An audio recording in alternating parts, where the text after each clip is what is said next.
choisi Jésus pour guider ma vie. Mon bien-aimé Jésus, il est à moi, je suis à lui. J'ai choisi Jésus pour guider ma vie. Mon bien-aimé Jésus, il est à moi, je suis à lui. J'ai choisi Jésus pour guider ma vie. Mon bien-aimé. Gloire à Dieu, merci Seigneur. On a eu quelques problèmes de connexion Internet, donc on demande pardon pour ce retard. On espère que vous ne vous êtes pas déconnectés entre-temps. Voilà, que Dieu soit béni. Donc nous allons commencer notre série d'études intitulée La suite des événements. Donc avant de sortir du confinement, d'une manière totale, qu'on puisse en parler, puisque c'est ça le thème, la suite des événements. Qu'est-ce qui va se passer par la suite après ce bouleversement qu'on vient de vivre? Voilà.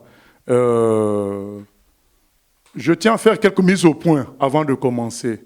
La première mise au point, c'est que le but de cette série, ce n'est pas de la voyance, de la divination. Donc, connaître l'avenir comme les gens qui vont consulter des voyants pour savoir s'ils peuvent vendre leur maison, est-ce que ça marchera telle tentative de création d'entreprise, est-ce qu'ils feront un accident en allant à Londres? Non, ça c'est de la voyance, de la divination, la volonté de connaître l'avenir pour calculer des choses, prendre des directions. C'est pas ça le but. Donc quand Dieu prophétise, c'est pas dans un esprit de divination, c'est dans un esprit d'enseignement. Donc le but premier, c'est afin que nous reconnaissions la véracité de la parole. C'est-à-dire que Dieu nous annonce des choses, de sorte que quand ça s'accomplit, on peut croire que Dieu est vrai. Toute sa parole est vraie. Donc il faut enlever le côté divination, vouloir connaître l'avenir, comme ça on peut éviter ceci ou cela. Dieu n'aimerait pas cela, que des gens se convertissent, parce qu'ils savent que dans 5 ans, il revient, et 4 ans et 6 mois avant, 6 mois avant les 5 ans, c'est là qu'il commence à se convertir. Dieu n'aimerait pas ça. Comme on voit beaucoup chez les hindous, ils attendent de vieillir pour vraiment s'investir dans la religion. Donc c'est des gens qui calculent. Dieu veut qu'on saisisse son salut au moment où ça nous est annoncé. Ce n'est pas dans une logique de calcul. Donc attention à la recherche de cette connaissance dans un but divinatoire, dans un but de voyance. C'est pas ça l'objectif du Seigneur. L'objectif du Seigneur, c'est que, comme il dit dans Jean 14, 29, qu'on va lire, dans Jean 14, 29, le but, c'est que quand ces choses vont s'accomplir, tu te dises, mon Dieu est vrai. Tout ce qu'il dit est vrai. Du coup, quand il te dit d'aimer ton prochain comme toi-même, tu prends ça au sérieux. Du coup, quand il te dit que il reviendra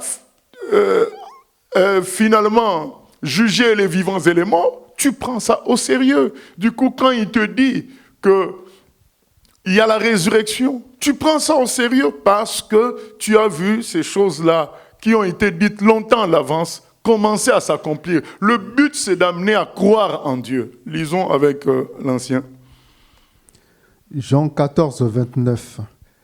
Et maintenant, je vous ai dit ces choses avant qu'elles arrivent, afin que, lorsqu'elles arriveront, vous croyiez. Voilà. Le but, c'est ça. C'est qu'il dit les choses à l'avance, mais comme je l'ai dit, pas dans un but de voyance ou but divinatoire. D'ailleurs, dans divinatoire, il y a le mot divin, il y a l'idée de connaître l'avenir comme si on était Dieu, quoi. Je vous prends un exemple. Joseph a reçu une vision de l'avenir, comme quoi il serait le chef de ses frères. Cependant, on ne lui a pas dit qu'il passerait en prison, par la case prison. On ne lui a pas dit qu'il serait jeté dans un puits. On ne lui a pas dit qu'il serait vendu comme esclave. On ne lui a pas dit qu'il serait, accusé de viol. Voilà, c'est que Dieu nous montre les choses dans un but instructif, pas dans un but de détail, de voyance. Voilà, c'est pas ça le but. Il ne faut pas devenir, comme il y a des gens qui en ont fait leur fonds de commerce, l'eschatologie, donner des détails qui font comme si on peut prédire ce qui va se passer. C'est pas ça notre but. Notre but, c'est de donner la suite des événements comme un rappel de ce que Dieu a déjà dit, de sorte que quand ça s'accomplit, nous reconnaissons que Dieu est grand. Deuxième objectif, c'est dans un but de réveil. Comme on avait donné l'enseignement, comme une sorte de tir de sommation. Donc quand ces événements s'accomplissent, on se dit, tiens, soyons attentifs. Jésus a dit même ailleurs, quand tout ça s'accomplit, levez votre tête, car votre délivrance est proche. Ceux qui pensent que, en connaissant l'eschatologie, ils auront comme un certain temps de repentance, juste avant que le Seigneur revienne, ils se trompent. La parabole de Vierge nous le montre. Donc, on peut te réveiller, mais tu n'as pas d'huile. C'est pourquoi c'est dès maintenant que tu saisis les choses, que tu dois te convertir. Donc, ces choses-là que nous donnons, c'est pour nous pousser à nous convertir aujourd'hui. Pas à attendre tel signe que ça s'accomplisse, comme ça, je me lève pour Dieu. Non, c'est pour que maintenant tu te lèves pour le Seigneur. Parce que nous avions dit aussi dans un autre enseignement, en certitude concernant la fin du temps, nous avions dit qu'il y a déjà quand même une fin de temps pour chacun de nous, c'est la mort. La mort peut t'atteindre avant que Jésus ne revienne. C'est ta fin des temps, du monde. C'est pour toi, c'est fini. Et le jugement vient après. Donc, commencer à observer les choses dans le but de se repentir juste avant que le Seigneur vienne, c'est une erreur. D'autant plus qu'il a dit que quand il viendra, ça sera une surprise. Voilà. Donc, il nous a prévenus. Alors, nous donnons tout ceci, comme nous l'avions dit, afin que nous reconnaissions la véracité de la parole de Dieu. Deuxièmement, comme moyen de nous secouer, de nous réveiller, et un moyen aussi d'avertissement. Voilà. Troisièmement, comme un moyen aussi de ne pas se faire avoir par des fausses prophéties à gauche, à droite, qui peuvent nous distraire et nous ébranler. Le texte concernant les deux raisons que j'ai données en dernier, on les lira en lisant tous les textes qu'on a déjà préparés. Voilà. Je tenais à faire cette mise au point-là. Donc, on va voir dans l'un des textes que le Seigneur nous donne ces choses à l'avance pour que ce soit un moyen de se réveiller, pour que ce soit un moyen de nous secouer et nous fortifier en nous disant aussi que la délivrance est proche. Voilà, nous allons voir cela en lisant le texte. Et puis, concernant le fait d'éviter aussi les fausses prophéties, on lira aussi un texte qui nous en parlera, qui nous dira, mais attention à écouter à gauche, à droite, voilà la suite des événements. Tel que nous on fait là, Paul aussi a fait ça. Il a dit aux gens, ne vous laissez pas perturber par tout ce que vous entendez, voilà la suite des événements. C'est ça, c'est pourquoi nous aussi on fait ça, pour dire, ne vous laissez pas perturber par tout ce que vous entendez à gauche, à droite, voilà la suite des événements, tel que la Bible expose cela. Voilà. Ça, c'est la première mise au point. Oui, c'est ça la mise au point que je voulais faire. Et maintenant, avant d'aborder avant-propos, donc avant d'aborder notre étude, je voulais dire, pour comprendre tout ce qu'on va dire concernant la suite des événements, il faut comprendre quel est l'objectif de Dieu et quel est l'objectif aussi des forces des ténèbres. Parce que c'est en comprenant ça qu'on va comprendre aussi la suite. Parce que si tu ne comprends pas pourquoi telle chose arrive, tu risques de ne pas non plus accepter que c'est en train de se faire ou ne pas discerner cela. Donc, c'est pourquoi nous allons lire Apocalypse chapitre 13. Apocalypse 13 nous donne l'idée finale de force des ténèbres.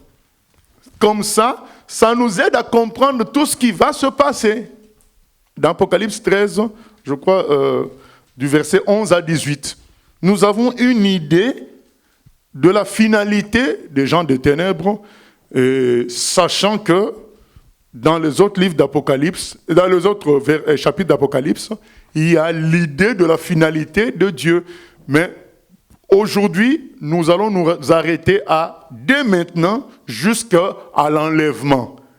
On aura une deuxième partie où on traitera de l'enlèvement à la fin du monde. Donc, nous lisons Apocalypse chapitre 13. À partir du verset 11. 11, oui. Puis je vis monter de la terre une autre bête, qui avait 2 cornes semblables à celles d'un agneau, et qui parlait comme un dragon. Elle exerçait toute l'autorité de la première bête en sa présence, et elle obligeait la terre et ses habitants à adorer la première bête, dont la blessure mortelle avait été guérie. Elle opérait de grands prodiges, jusqu'à faire descendre du feu du ciel sur la terre, à la vue des hommes. Et elle séduisait les habitants de la terre par les prodiges qui lui étaient donnés d'opérer en présence de la bête, disant aux habitants de la terre de faire une image de la bête qui avait été blessée par l'épée et qui vivait. Et il lui fut donné d'animer l'image de la bête, afin que l'image de la bête parle, et qu'elle fasse que tous ceux qui n'adoraient pas l'image de la bête soient tués. Et elle fit que tous, petits et grands, riches et pauvres, libres et esclaves, reçoivent une marque sur leur main droite ou sur leur front, et que personne ne puisse acheter ni vendre sans avoir la marque, le nom de la bête ou le nombre de son nom. C'est ici la sagesse, que celui qui a de l'intelligence calcule le nombre de la bête, car c'est un nombre d'hommes, et son nombre est 666. Voilà. Bien-aimés, vous qui êtes habitués à lire la Bible, vous savez que quand vous lisez la Bible, il est souvent question des nations. On parle des nations, on parle du peuple de Dieu, on parle des nations. Maintenant, quand on lit Apocalypse 13, on ne parle plus de nations. On parle de la terre, tout simplement. Ça nous laisse penser quoi? Que la finalité, c'est que la terre soit comme une nation. Toute la terre. C'est ça la finalité de tout. Et quand on lit, on parle des hommes de la terre. On nous dit qu'elle séduisait les habitants de la terre. On ne distingue plus.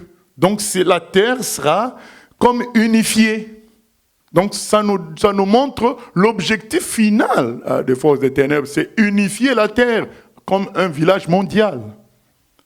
Et il nous est dit qu'il y a un objectif final, c'est qu'il y a une bête, une image qui doit être adorée par tous les habitants de la terre. C'est écrit au verset 16, au verset 15. Et il lui fut donné d'animer l'image de la bête, afin que l'image de la bête parlât, et qu'elle fit que tous ceux qui n'adoreraient pas l'image de la bête fussent tués.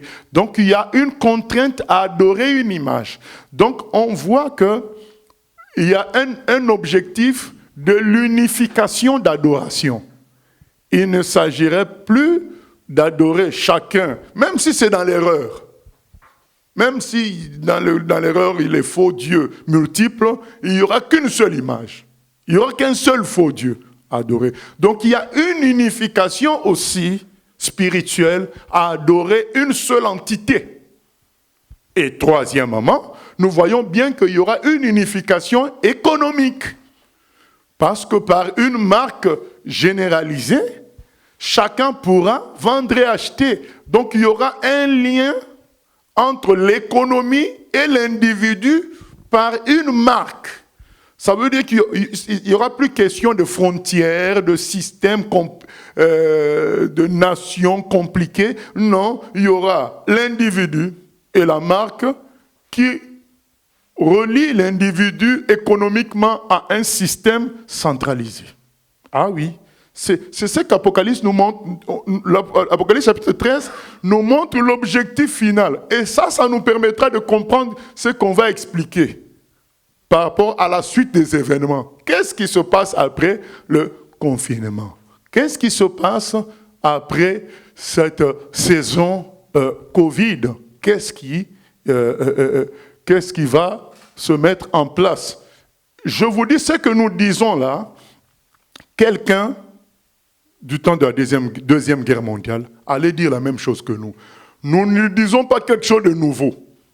Nous ne sommes pas des grands prophètes pour dire non. Nous ne faisons que prendre des versets bibliques et présenter.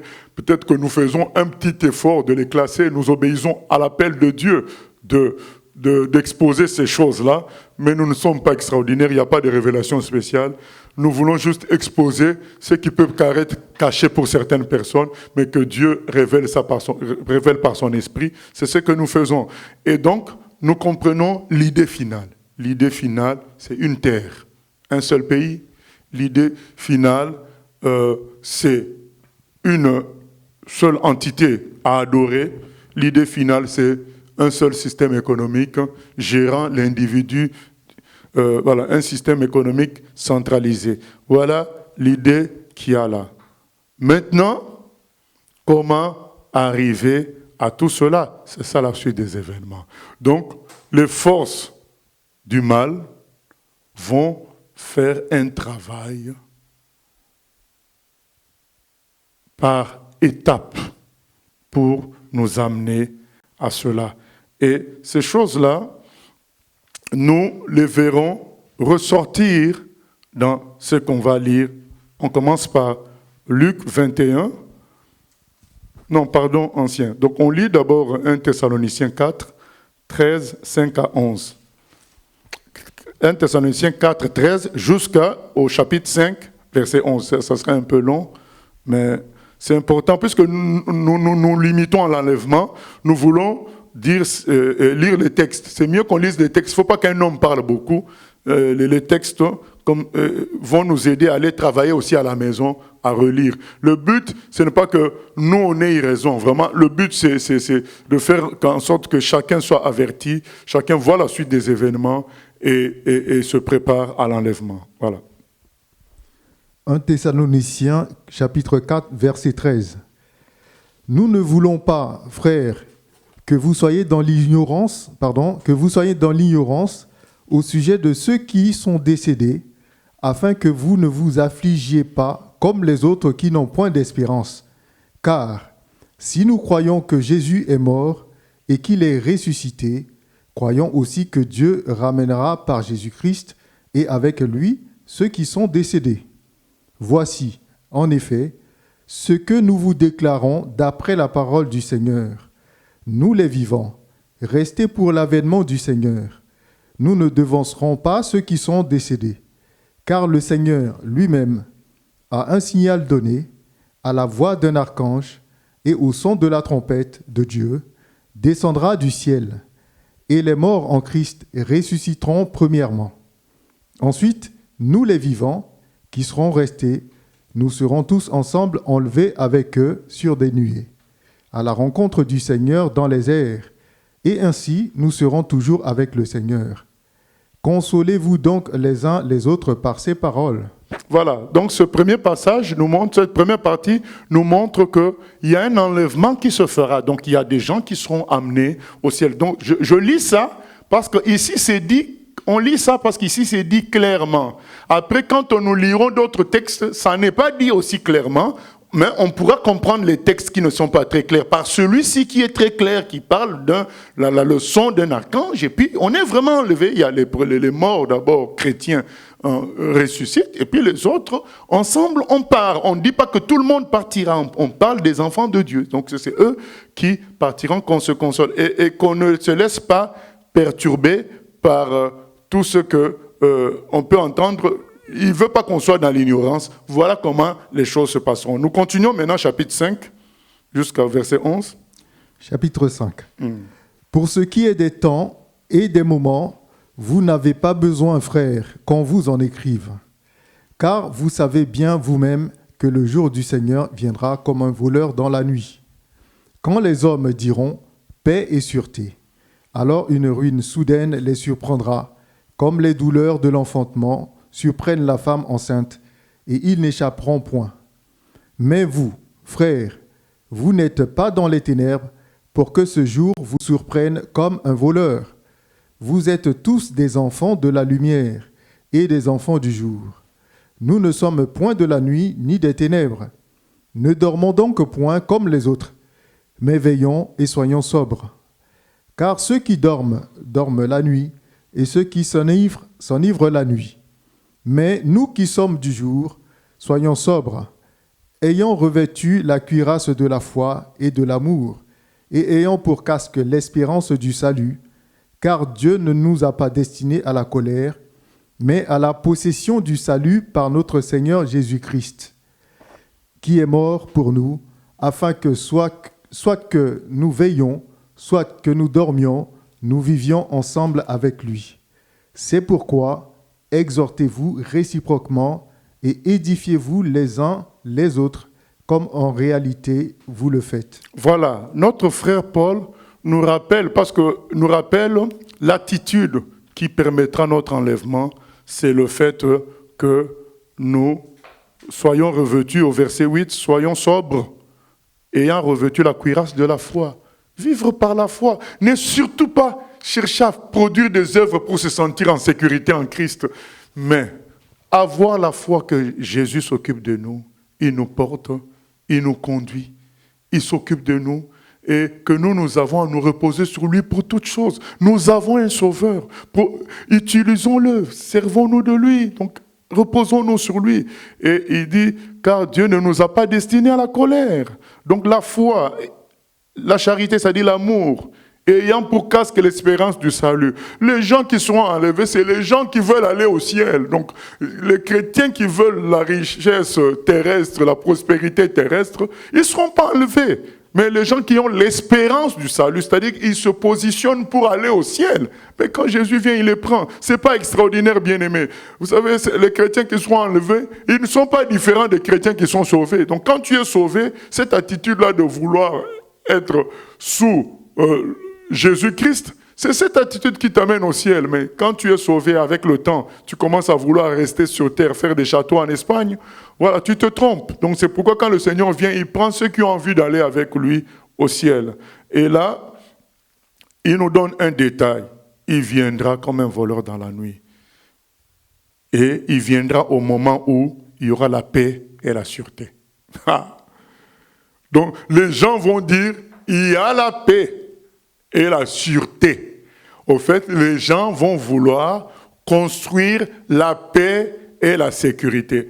N'oubliez pas ce détail-là, parce que ce sont ces détails-là qui nous permettent d'interpréter ce qui va se passer dans la suite des temps. Les gens vont chercher à se construire une paix, une sûreté et une sécurité. Vous savez, aujourd'hui, j'ai suivi un documentaire sur le fait que sur la reconnaissance faciale comme moyen d'entrer chez soi ou bien quelque part. Bref, sur le fait que nous soyons tous filmés. Voilà. Il y a un monsieur qui dit, moi je préfère, je préfère être en sécurité, même si on doit me surveiller partout où je suis, au moins je suis en sécurité. Donc vous comprenez que l'humanité va chercher la sécurité et la paix. On ne veut pas de guerre, on ne veut pas de terrorisme. On veut la sécurité, on ne veut pas non plus de virus. On veut être en paix, manger tranquillement, aller en vacances tranquillement, ne pas se faire voler, ne pas se faire tuer. Du coup, cette attitude-là de recherche de paix et de sécurité ouvrira la porte à tous les mécanismes technologiques de surveillance qui vont conduire à Apocalypse 13, jusqu'au fait que les gens aient une marque, ce soit cette marque-là en eux-mêmes qui facilite tout. La surveillance, la protection, tout. C'est comme ça que les gens aboutiront à ça, parce qu'ils auront soif de paix et de sécurité. Mais nous, on nous dit, nous, on peut voir les choses arriver. Donc on voit, n'oublions pas, notre focus, c'est notre point de mire, c'est quoi? C'est Apocalypse 13. le monde doit arriver à ça. Alors, nous voyons tout ce que le monde construit pour arriver à Apocalypse 13. Et on nous dit aussi un élément important, il y aura une recherche, une grande recherche de paix et de sûreté. C'est ça. Les gens ne voudront plus de guerre, eh bien ça les amènera à ça. Et quand ils se diront, nous sommes en paix et en sûreté, nous avons réussi à étouffer les chrétiens, à fermer leur bouche. Nous avons réussi à les emprisonner, nous avons réussi à les isoler. Leur Seigneur reviendra. Et ça sera le début de la ruine pour les autres. Nous partirons maintenant avec le Seigneur. Voilà un détail aussi à savoir par rapport à la suite des événements, c'est qu'il y aura le retour du Seigneur.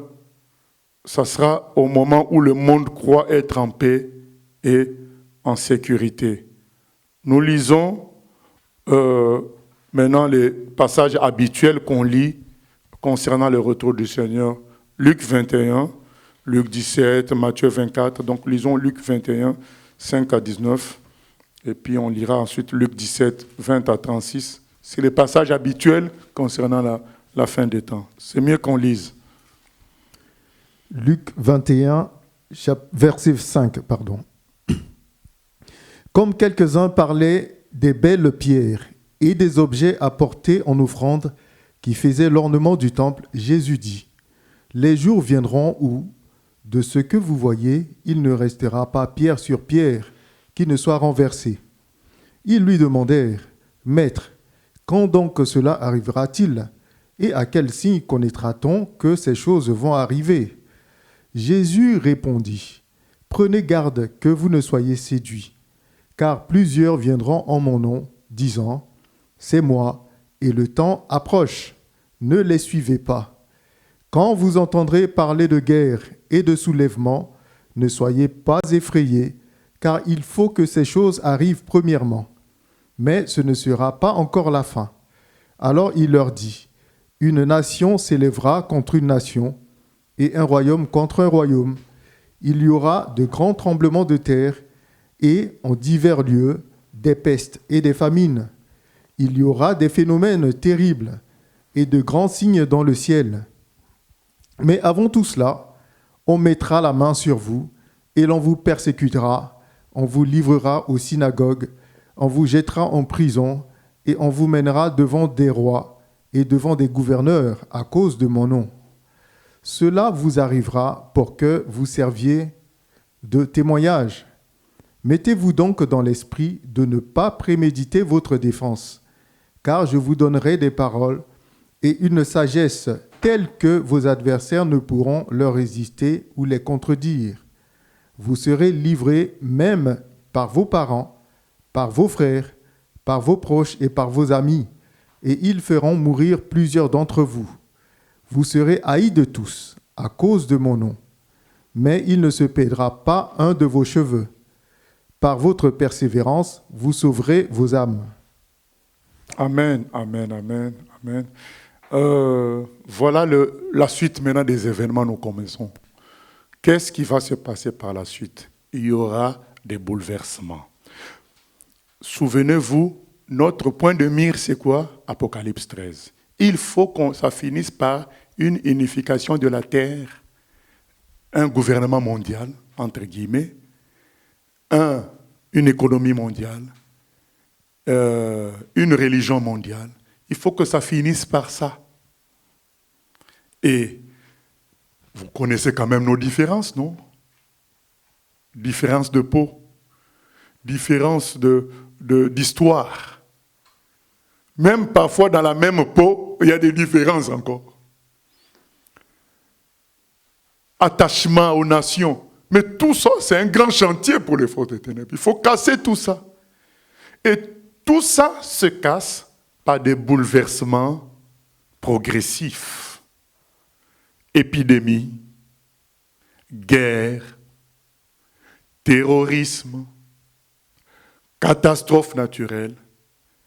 C'est pourquoi Jésus nous dit, Quand vous entendez tout ça, les bruits de guerre, quand vous entendrez parler de guerre et de soulèvement, ne soyez pas effrayés car il faut que ces choses arrivent premièrement. Jésus connaît ce processus, c'est-à-dire qu'il faut des bouleversements répétés pour finalement arriver à l'unité mondiale.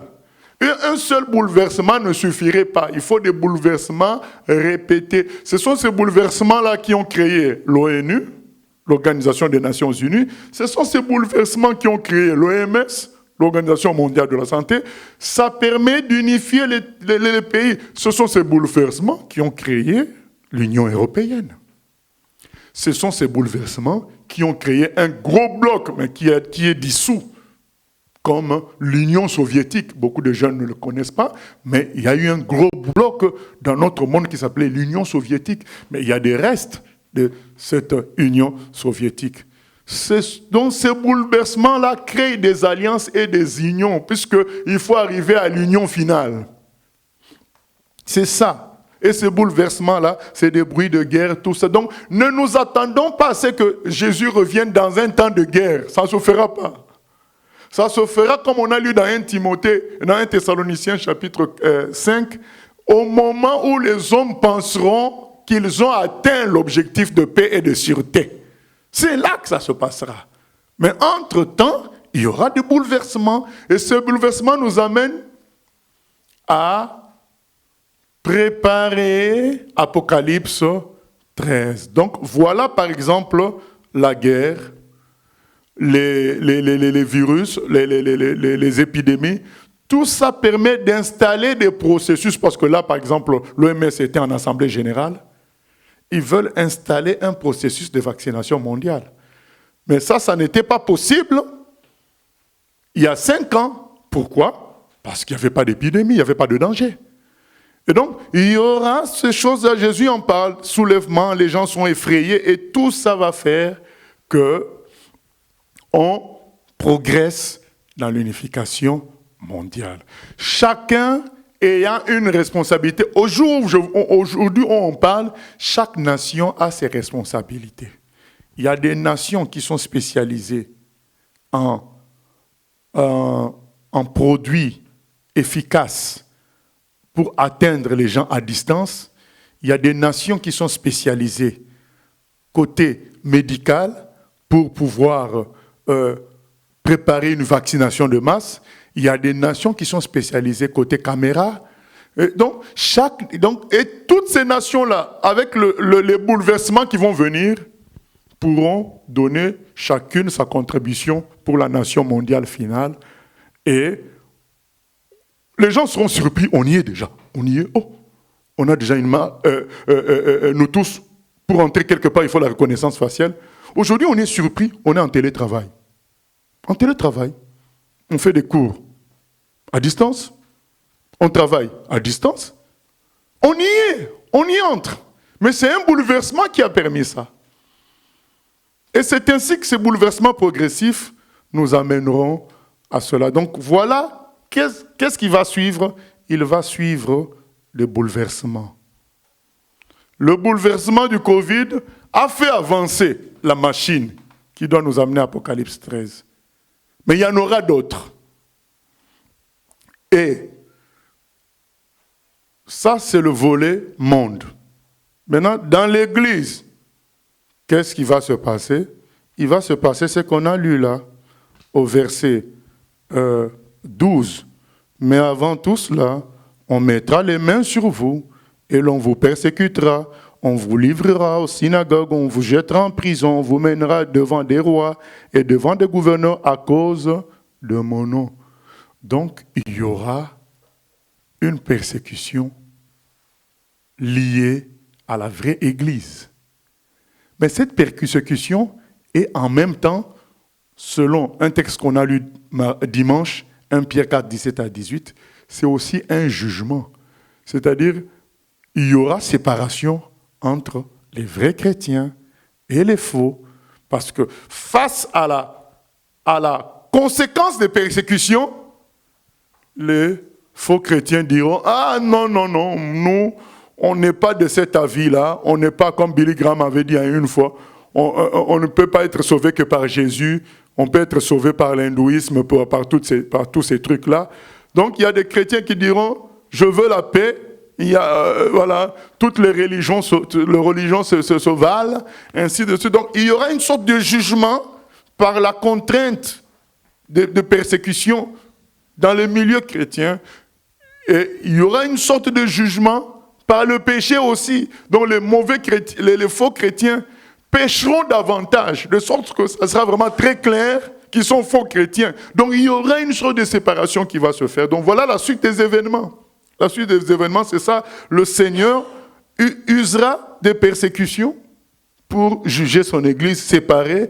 Et le péché aussi contribuera à ça parce que le monde tel qu'il va, il va faciliter beaucoup le péché. On a vu ça en Saint-Siméon, on a vu ça des églises qui ont autorisé le mariage homosexuel. Ces églises-là, il y a un siècle, on les considérait comme des églises de vérité. Mais aujourd'hui, ils ont donc, c'est-à-dire que le mal va augmenter et ça permettra la séparation. C'est comme un jugement. Et en même temps, la persécution aussi. Les gens qui auront un langage vrai pour dire que ça, c'est le péché, ça, c'est mauvais, eh bien, eux aussi, ils seront persécutés, de sorte que les gens qui jouaient aux chrétiens sans l'être, ils ne vont même pas soutenir ceux qui sont persécutés. Ils diront, mais ils exagèrent. Ils sont extrémistes. Et voilà, il y aura un jugement. Voilà la suite des événements. Mais ce n'est pas que ça, la suite des événements. Toujours dans cet esprit, hein, nous restons dans la même logique. On va lire Luc 17, mais qui est toujours dans cette logique qu'on est en train d'exposer là. Après, on lira Matthieu 22, qui nous parlera toujours de la suite des événements, mais côté Église. Oui, Mylène ? Oui, il y a quelques questions. Moi, je voulais demander, par rapport au bouleversement qu'il va y avoir, ces bouleversements-là, ils viennent de Dieu ou ils viennent des forces des ténèbres ? Sur Dieu, il ne faut même pas se poser la question parce que tout ce qui arrive sur terre, Dieu le permet, donc en quelque sorte on peut considérer que ça vient de lui. Mais qui organise ça? Là, c'est les forces des ténèbres qui ont aussi une idée, mais Dieu les manipule eux-mêmes aussi, elles-mêmes. Voilà. Oui, mais quand là on parle des pestes, des famines, tout ça, bon, ça peut être provoqué par le diable, mais tout ce qui est catastrophe naturelle, l'ennemi ne peut pas faire ça. C'est ce que je dis, oui, mais ça c'est Dieu qui va faire. Mais tout cet ensemble-là, Dieu reste quand même le pilote de tout cet ensemble. Que ça vienne des forces des ténèbres ou de lui, il reste le pilote. Il a aussi son objectif à lui dans tout ça. Voilà. Donc toujours est-il qu'il faut qu'on arrive à la fin. Cette fin-là est prévue par Dieu dans ce sens-là. Vous voyez, puisque là on ne va pas lire ce texte-là, d'Apocalypse, à la fin, il y a une guerre, après le règne de 1000 ans, entre le camp des ténèbres et le camp de Dieu. Donc Dieu, il y a un feu qui viendra du ciel qui les consumera. Donc ils seront ensemble, ça les prendra tous. Or, souvenez-vous que dans la parabole de l'ivraie, quand on a voulu enlever l'ivraie, le maître avait dit non, si vous enlevez maintenant, il y a un mélange entre l'ivraie et le blé, vous risquez de déraciner aussi le blé, vous risquez de faire du mal au blé. Donc le Seigneur doit laisser les choses se faire comme eux ils veulent, pour qu'ils soient ensemble, agrégés ensemble, pour que le feu les prenne eux tout seuls. Nous, on ne sera pas dans ça. Voilà, donc il faut bien que les choses arrivent comme ça. C'est aussi Dieu qui veut ainsi, les choses ainsi. Ok, question encore. D'après Apocalypse 13, de ce que tu viens de dire, les chrétiens vivront la pose de la puce avant l'enlèvement ? La pose de la puce? Non, la pose de la puce se fait après l'enlèvement. J'ai dit que Apocalypse 13 n'est que la finalité de tout. Au fait, les forces des ténèbres, ils s'arrêtent à Apocalypse 13. Arrivé à Apocalypse 13, c'est fini pour eux. C'est-à-dire que c'est le truc qu'ils feront au maximum. Aujourd'hui, ils font beaucoup de choses, hein. Ils font beaucoup de péchés, ils font beaucoup de mauvaises choses. Mais leur maximum, c'est arriver à ce qu'on adore le diable. D'une manière unifiée. Qu'on n'adore pas Vishnu ici, là-bas, Maya ici, Marie là-bas. Non, une seule image. En fait, ça sera leur maximum. Voilà. C'est ça. Donc nous, on ne vivra pas ça. Parce que nous partirons avant. Donc quand eux, ils penseront qu'ils ont installé la paix et la sécurité, ils ont étouffé le christianisme, quand ils penseront qu'ils ont installé ça, c'est là que Jésus viendra nous soutenir. Et quand Jésus nous prend, la tribulation commence. J'avais une autre question. On a vu dans un discours de notre président où il a parlé de la bête. Ma question maintenant, c'est est-ce que ceux qui sont dans les forces des ténèbres, ils savent quand est-ce que cette bête-là va arriver? Non, pas tous. Pas tous. Donc il y a peu qui savent. Il y a peu. Donc c'est juste parce que peut-être il connaît la Bible simplement? Ah non, pas forcément. Il en entend parler peut-être dans leur monde, mais vous savez, dans le monde satanique, il y a beaucoup aussi d'ignorants qui pensent être des grands connaisseurs. Vous savez, on a entendu beaucoup de témoignages de gens qui se disaient être généraux de Satan, ou bien femmes de Satan. Ben, on se dit, mais il y avait combien de femmes de Satan? Alors, donc, Satan, c'est un menteur. Il ment aussi à ses propres collaborateurs. Donc, on ne peut pas, à partir d'eux, connaître la vraie vérité. Excuse-moi, ça arrive. Comment expliquer que les nations ont partagé les rôles, comme tu viens de dire, technologie pour les uns, vaccin pour les autres, et ces mêmes nations ne s'entendent pas? Exemple, la Chine et les États-Unis. Mais parce qu'il y a un grand chef. Ils ne s'entendent pas parce que il faut comprendre que c'est des humains, ce n'est pas des démons. C'est des humains qui ont aussi une racine humaine de fierté nationale, de fierté de race, d'histoire historique, tout ça. Et c'est ce que justement les bouleversements successifs doivent saper. Donc, devant une épidémie, les nations vont s'unir. Devant la guerre mondiale, les destructions radiochimiques, radioactifs et chimiques, les gens vont s'unir pour dire non, on s'unit pour éviter tout ça. Voilà, donc les bouleversements ont pour but de briser tout ce qui fait la différence des nations. C'est ça. Donc, l'homme est l'homme, même s'il pêche, Satan ne le possède pas totalement non plus. Il a ses propres aspirations qui font qu'il faut des bouleversements forts. Un exemple, il a fallu le Covid pour nous confiner. Je peux vous dire que sinon ça n'a jamais marché. C'est la peur qui a permis le confinement. Donc on nous a amenés par des images successives de ce qui se passait en Italie à dire nous-mêmes devenir policiers pour dire non, allez, confinement, parce que ce sont des bouleversements qui amènent les gens à céder leur liberté, à céder ce qu'ils sont en tant que, historiquement parlant. Ils cèdent ça parce qu'ils veulent la sécurité et la paix. Rappelez-vous toujours de cela. L'objectif, c'est de créer un monde de paix et en sécurité. L'homme sera perdu par cet objectif-là. Au lieu de chercher sa sécurité en Dieu, il va chercher à construire sa paix et sa sécurité sur terre. C'est comme ça que le diable l'aura. Voilà. Par rapport au fait de la puce, j'ai un retour. Tu dis, c'est quand les gens diront paix et sûreté. C'est là que Jésus nous prendra. Ne diront-ils pas paix et sûreté parce qu'ils ont la puce et donc sous contrôle? Ah non, ils diront paix et sécurité parce qu'ils auraient réussi à étouffer tout ce qui peut être quelque chose qu'eux ne contrôlent pas. Ils auraient réussi, entre autres, à nous étouffer, nous. C'est-à-dire, ils auraient réussi à convaincre les humains à nous haïr. C'est pourquoi j'ai dit, voilà la suite des événements, on vous haïra.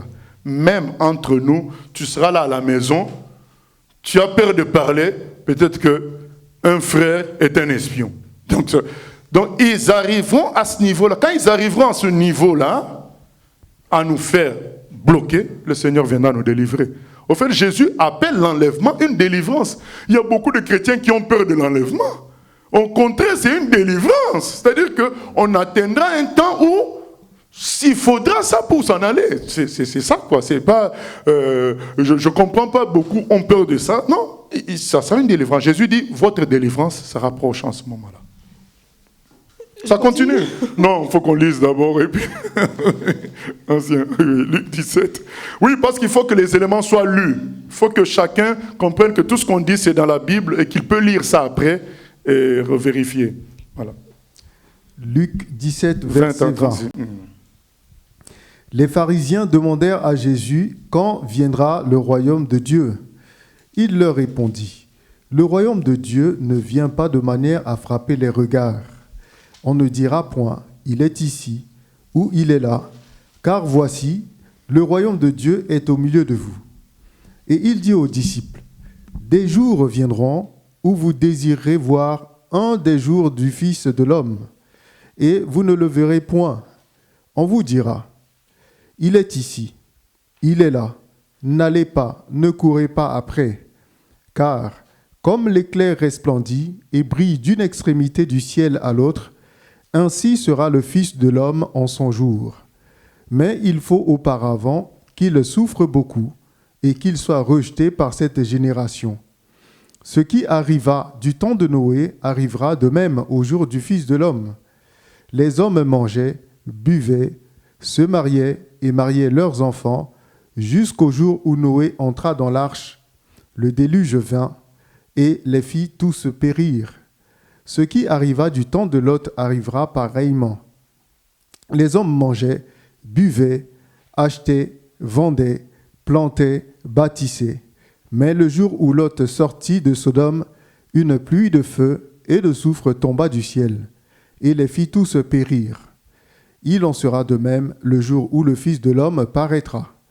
En ce jour-là, que celui qui sera sur le toit et qui aura ses effets dans la maison ne descende pas pour les prendre, et que celui qui sera dans les champs ne retourne pas non plus en arrière. Souvenez-vous de la femme de Lot. Celui qui cherchera à sauver sa vie la perdra, et celui qui la perdra la retrouvera. Je vous le dis, en cette nuit-là, de 2 personnes qui seront dans un même lit, l'une sera prise et l'autre laissée. De 2 femmes qui moudront ensemble, l'une sera prise et l'autre laissée. Voilà, donc le Seigneur nous montre l'enlèvement. Dans les 2 derniers versets, nous voyons l'enlèvement. Il y a des gens qui sont pris et d'autres qui sont laissés. Donc il y a encore la notion de l'enlèvement. Mais avant l'enlèvement, nous voyons bien que nous sommes dans une logique de une sorte de paix. Les gens mangeaient, buvaient. Donc voilà, il y a une sorte de fausse paix, mais les gens se diront, ça y est, on a étouffé les chrétiens avec leur prédication de vérité. Moi, maintenant, je peux épouser mon chien, c'est devenu mon mari. Voilà. Il n'y a plus de loi, il n'y a plus de morale. On peut manger, on peut faire ce qu'on veut, on peut se marier, on peut... Voilà. Donc, tout est bon. Et les chrétiens, et c'est là que le Seigneur viendra. Maintenant, avant ça, il y aura une logique de spectacularisation de Jésus, donc de Dieu. Donc on ne doit jamais tomber dans cette logique-là, comme on a entendu le 12, à l'époque c'était le 12 décembre, le 21, j'ai oublié, 2012, je crois que c'est 21 décembre, ça allait être la fin du monde. Tout ce qui est spectacularisation de Dieu ou de Jésus, nous ne devons pas écouter ça. C'est ce qui est écrit là. Vous entendrez, il est ici ou il est là. Il ne faut pas suivre tout ce qui est spectacularisation, puisque le royaume de Dieu est déjà au milieu de vous. Le Saint-Esprit est là, Jésus est là. L'Église, c'est la manifestation du royaume de Dieu. On n'a pas besoin de rendre les choses spectaculaires. Donc il faut faire attention à tout ce bruit de gens qui veulent rendre les choses de Dieu spectaculaires. Voilà ce qui va arriver dans la suite. Il y a des gens qui chercheront à rendre les choses de Dieu spectaculaires. Faisons attention à cela. Et il y a aussi donc le fait que il y aura des troubles pour les enfants de Dieu, de sorte que quand ils ont déjà pris la route, hein, c'est écrit, celui qui cherchera à sauver sa vie la perdra, au verset 33. Donc on a pris la route avec Dieu, ne reculons pas. Que personne ne nous fasse reculer par la pression des choses. Donc ça montre qu'il y aura une persécution, il y aura des persécutions, pour qu'on puisse dire celui qui cherchera à sauver sa vie la perdra. Ça montre qu'il y aura des persécutions. En gros, qu'est-ce qu'on voit dans ces 2 passages? On voit dans ces 2 passages que la suite des événements, c'est avec 1 Pierre 4, 17, 18 qu'on combine, c'est persécution, sublimation, dans le monde, sublimation du péché. Les gens pourront vivre tranquillement dans le péché. Et toujours dans le monde, il y aura des bouleversements successifs. Terrorisme, guerre, maladie, catastrophe naturelle, ça fera le tour. Dans le but de secouer les régimes du monde, de changer nos lois. Parce que nos lois, dernièrement même le Conseil d'État a dit que la police ne doit plus utiliser les drones après le confinement. Vous voyez que nous avons quand même un système juridique qui bloque l'unité mondiale, qui bloque la venue du contrôle mondial. Mais comment casser ce système juridique? Mais il faut encore un bouleversement. Donc il y aura des bouleversements qui vont être cycliques dans le but de casser tous les systèmes établis qui empêchent l'imposition d'une nation mondiale surveillante, qui surveille tout le monde. Voilà. Il faut que tout ça soit cassé. Ça, c'est dans le monde. Dans l'Église, il y aura un triage, un tamis qui va agir de sorte que la différence entre les vrais chrétiens et les faux chrétiens deviendra visible. C'est le jugement de Dieu, c'est la séparation de Dieu. Et nous voyons, on nous exhorte à résister à toutes les persécutions qui viendront. Comme nous l'avions dit, je crois, le dimanche, les faux chrétiens s'allieront même aux gens du monde pour combattre les vrais chrétiens, les accusant d'extrémisme et de toutes sortes d'insultes. Maintenant, le but, nous l'avions dit, le but de tout ça, c'est quoi? De ces bouleversements et de tout ça, ça nous aide à comprendre la suite des événements. Du côté monde, le but de tout ça, c'est quoi? C'est des vagues d'unification massive. C'est-à-dire qu'on va commencer à regrouper les gens, on va les unir autour de plusieurs paramètres, entre autres l'écologie, puisque à force qu'on parle du réchauffement climatique, les nations commencent à dire, bon non, Chine, États-Unis, on doit se mettre ensemble pour en discuter. Donc les unifications vont se faire autour de l'écologie, autour de la santé. On commence à vouloir, dès que la Chine a découvert le séquençage d'un virus, elle envoie ça à toutes les nations. Comme ça, chacun cherche. Or, c'était l'antidote, le vaccin. Alors qu'avant, quand une nation trouvait un truc comme ça, ça restait pour la nation qui cherchait à trouver sa solution. Ces bouleversements-là, écologiques, ça ramène les gens à s'unir côté écologie, à s'unir dans la santé, à s'unir aussi dans la recherche de paix, puisque vous allez voir la Russie et les États-Unis collaborer à cause du terrorisme. C'est changer des informations, c'est changer des méthodes à cause du terrorisme. Vous allez voir Israël même collaborer avec l'autorité palestinienne à cause du terrorisme. Voilà. Les gens vont s'unir autour de ça. À cause de ces bouleversements-là, il va y avoir des vagues d'unification massive parce que le but, c'est l'union totale. Ensuite, il va y avoir cette unification autour de la sécurité. Sécurité des biens et sécurité des personnes. À cause des enlèvements, à cause des cambriolages, à cause de tout ça, les gens vont accepter qu'il y ait des caméras partout. Les gens vont accepter. Un parent qui aime l'argent, il va préférer qu'il y ait une caméra sur la rue, là où il habite, parce qu'il va laisser son enfant seul à la maison. Lui, le papa va au travail, la maman va au travail, il laisse l'enfant de 8 ans à la maison. Il ne serait pas contre qu'il y ait une caméra à la rue. Voilà. Donc, il ne serait pas contre qu'il y ait la caméra dans le bus. Puisqu'au cas où il y a un problème arrive, on descend, on l'envoie. Il ne serait pas contre tout ça. Puisque déjà, dans la plupart des maisons aux États-Unis, il y a une caméra. La personne est au travail, il voit sa maison. Il voit ses enfants. Maintenant, l'étape prochaine, c'est quoi? C'est que même si son enfant est dans la rue, que lui sache. Que la police sache, et lui se sentira en sécurité pour aller chercher l'argent. Voilà, donc la sécurité va aussi unir les gens. Et il y a aussi la spiritualité. Ces bouleversements, parce que ça peut être un des problèmes religieux, ça va faire que les gens vont se dire, essayons de taire nos différences. C'est là qu'on voit, par exemple, dans les pays africains, il y a eu beaucoup de prières œcuméniques à cause du Covid.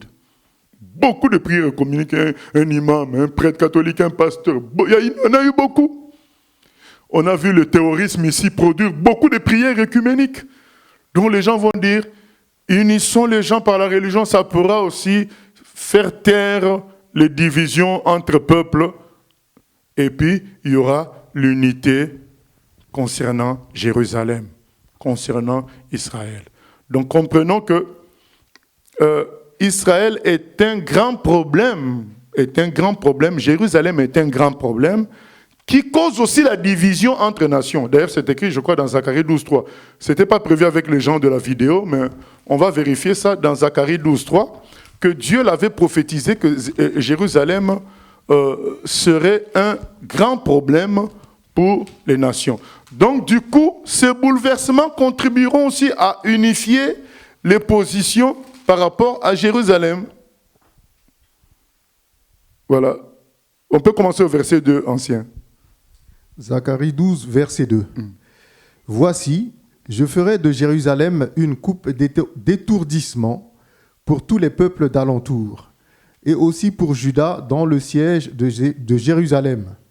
En ce jour-là, je ferai de Jérusalem une pierre pesante pour tous les peuples. Tous ceux qui la soulèveront seront meurtris, et toutes les nations de la terre s'assembleront contre elle. Voilà, ça c'est la finalité. Puisque pour qu'il y ait une unité totale, il faut que le problème de Jérusalem aussi soit réglé. Donc, du coup, pendant qu'on crée ces bouleversements, on règle aussi ce problème en même temps. Donc, je fais encore le résumé. La suite des événements, c'est quoi? Eh bien, des bouleversements. Liés au terrorisme, liés aux guerres, aux maladies, aux catastrophes naturelles. Dans quel but? Là, on est toujours dans le monde, dans le but de faire avancer l'unification et le contrôle mondial. Donc, pas autour de sujets comme l'écologie, la spiritualité, Jérusalem, les maladies. Donc, tout ça va permettre de faire progresser l'unification et le contrôle mondial. Entre-temps, dans l'Église, qu'est-ce qui va se passer? La suite des événements, un jugement par la persécution, un jugement par l'augmentation de la force du péché au milieu des faux chrétiens, qui choisiront de plus en plus de pécher plus qu'avant, et il y aura donc une sorte de tri qui va se faire, et de ce tri-là sortira ce qu'on va lire dans Matthieu 22. Donc nous sommes toujours dans la suite des événements. Nous lisons Matthieu 22, et puis je reviendrai aux questions, puisque, voilà, donc, Matthieu 22 qu'on a lu ces derniers temps à plusieurs reprises, la parabole des noces, on l'a lu à plusieurs reprises, mais ça fait partie de la suite des événements avant l'enlèvement. D'ailleurs, on l'appelle parabole des noces. Or, l'enlèvement, c'est pour les noces de l'agneau. Donc, c'est vraiment ça. Matthieu chapitre 22, verset 1er. Jésus, prenant la parole, leur parla de nouveau en parabole et il dit : Le royaume des cieux est semblable à un roi qui fit des noces pour son fils. Il envoya ses serviteurs appeler ceux qui étaient invités aux noces, mais ils ne voulurent pas venir. Il envoya encore d'autres serviteurs en disant : Dites aux conviés : Voici, j'ai préparé mon festin, mes bœufs et mes bêtes grasses sont tués. Tout est prêt, venez aux noces. Mais sans s'inquiéter de l'invitation, ils s'en allèrent, celui-ci à son champ, celui-là à son trafic. Et les autres se saisirent des serviteurs, les outragèrent et les tuèrent. Le roi fut irrité, il envoya ses troupes, fit périr ses meurtriers et brûla leur ville. Alors il dit à ses serviteurs : Les noces sont prêtes, mais les conviés n'en étaient pas dignes. Allez donc dans les carrefours et appelez aux noces tout ce que vous trouverez. Ses serviteurs allèrent dans les chemins, rassemblèrent tout ce qu'ils trouvèrent, méchants et bons, et la salle des noces fut pleine de convives. Le roi entra pour voir ceux qui étaient à table. Et il aperçut là un homme qui n'était pas vêtu, qui n'avait pas revêtu un habit de noces. Il lui dit, « Mon ami, comment es-tu entré ici sans avoir un habit de noces ?» Cet homme eut la bouche fermée. Alors le roi dit au serviteur, « Liez-lui les pieds et les mains, et jetez-le dans les ténèbres du dehors, où il y aura des pleurs et des grincements de dents. Car il y a beaucoup d'appelés, mais peu d'élus. » Mais peu d'élus. Voilà, qu'est-ce qui se passe dans l'Église? Un tri se fait. Et Jésus, avec ce tri-là, il va lancer un dernier élan d'évangélisation. Voilà. Donc Jésus va oindre son peuple pour sauver un maximum de gens qui n'étaient pas au courant et pour partir avec eux dans les noces de l'agneau. Les chrétiens, comme on a dit, il y aura un tri. Donc les chrétiens habituels choisiront le chemin du diable, tout en se disant chrétiens. Attention, ils ne vont pas dire on n'est plus chrétien. Tout en se disant chrétiens, ils apostaseront, donc ils abandonneront la foi. C'est ce qu'on dit dans 1 Pierre 4, 17 à 18. C'est ce que l'on dit par rapport à cette suite des événements. On le voit dans Matthieu 22. On les a invités, ils n'ont pas voulu. Ah non, nous on a des choses à faire ici. On ne veut pas aller au ciel. Il y a quelqu'un qui me demande souvent, mais comment les chrétiens peuvent refuser le ciel? Oui, le fait qu'ils s'accrochent à la terre, c'est un refus du ciel. Voilà. Donc, c'est cela que l'on confirme, excusez-moi côté question, puisqu'il faut qu'on avance, et que l'on confirme dans 1 Timothée 4. Cette histoire-là de tri, nous le voyons dans Matthieu 22, il y a des vrais serviteurs qui sont fidèles au roi, qui continuent à dire aux autres, venez à l'invitation du roi, arrêtez avec le faux christianisme, vous n'êtes pas prêts pour les noces. Venez, ces gens-là disent, on est bon comme ça, on est bon, on n'a pas besoin de votre christianisme pur là. On est bien comme ça, on est des vrais chrétiens. Eh bien, ils n'iront pas aux noces de l'agneau, donc ils vont se séparer du roi. Donc c'est ça qu'on voit encore dans 1 Timothée 4. 1 Timothée 4, 1 à 5. Verset 1. Mais l'Esprit dit expressément que, dans les derniers temps, quelques-uns abandonneront la foi pour s'attacher à des esprits séducteurs et à des doctrines de démons, par l'hypocrisie de faux docteurs, portant la marque de la flétrissure dans leur propre conscience. Ils prescrivent de ne pas se marier et de s'abstenir d'aliments que Dieu a créés pour qu'ils soient pris avec action de grâce par ceux qui sont fidèles et qui ont connu la vérité.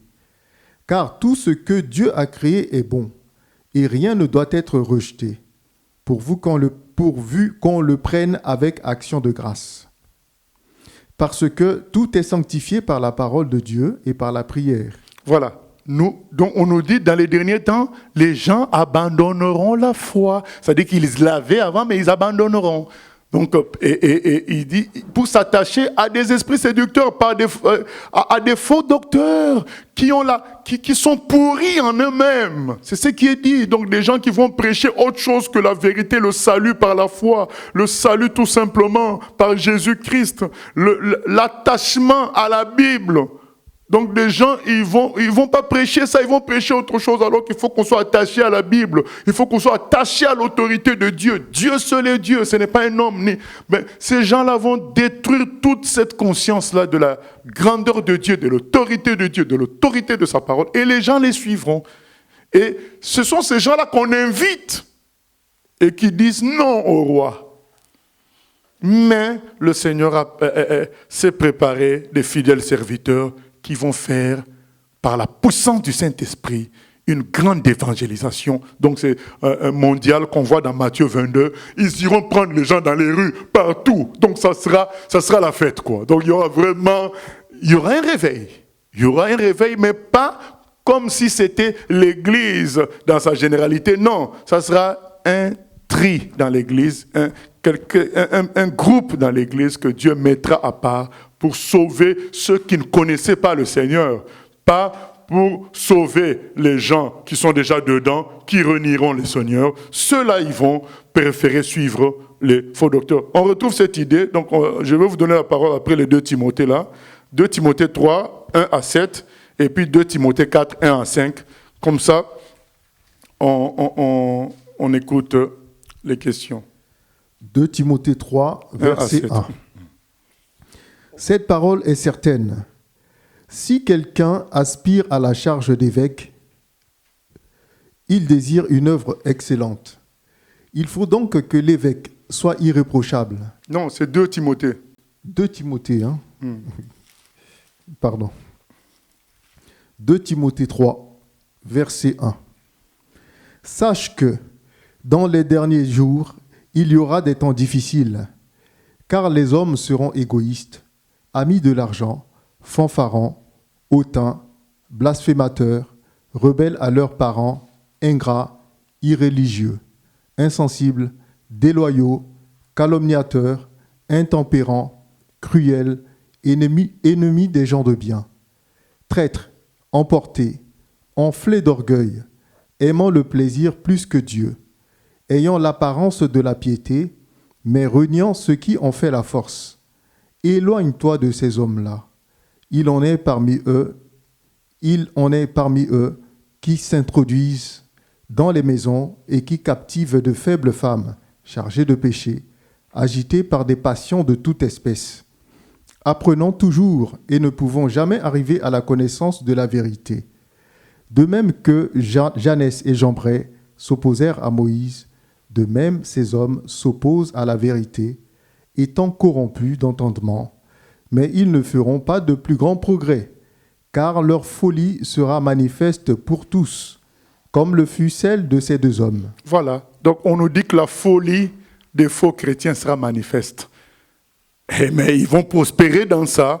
Et beaucoup de ces faux chrétiens entrent dans des maisons et manipulent les gens. Aujourd'hui, ils entrent dans des maisons comment? Par Facebook, par Internet. Donc, les gens, chacun chez lui, suivent des vidéos des gens qui ne sont pas appelés par Dieu, qui citent des versets, qui disent n'importe quoi. Mais le fait qu'ils citent des versets, le fait qu'ils sont habillés en costume, cravate, donc ça leur donne une certaine...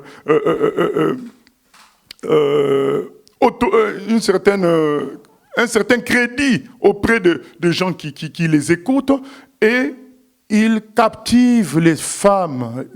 Et de ces femmes-là écoutent comme ça 50, 20 prédicateurs sans arriver à la connaissance de la vérité. Bien aimé, le Seigneur a établi des bergers pour les gens. Donc, il faut avoir un berger. Donc, c'est important. Voilà. Donc, le Seigneur était triste de voir son peuple sans berger. Dans Matthieu 9, 36 à 37. Quand on commence à écouter 20 personnes comme ça, 15 prédicateurs, mais on n'arrivera jamais à la connaissance de la vérité. Donc, captivé par des gens comme ça, non. Il faut prier que le Seigneur te montre la personne que tu dois écouter, qui doit être ton berger. Ça, c'était entre parenthèses. On nous dit carrément ce qui va se passer. Les gens vont devenir de plus en plus mauvais. Bref, ils iront de plus en plus loin dans le péché.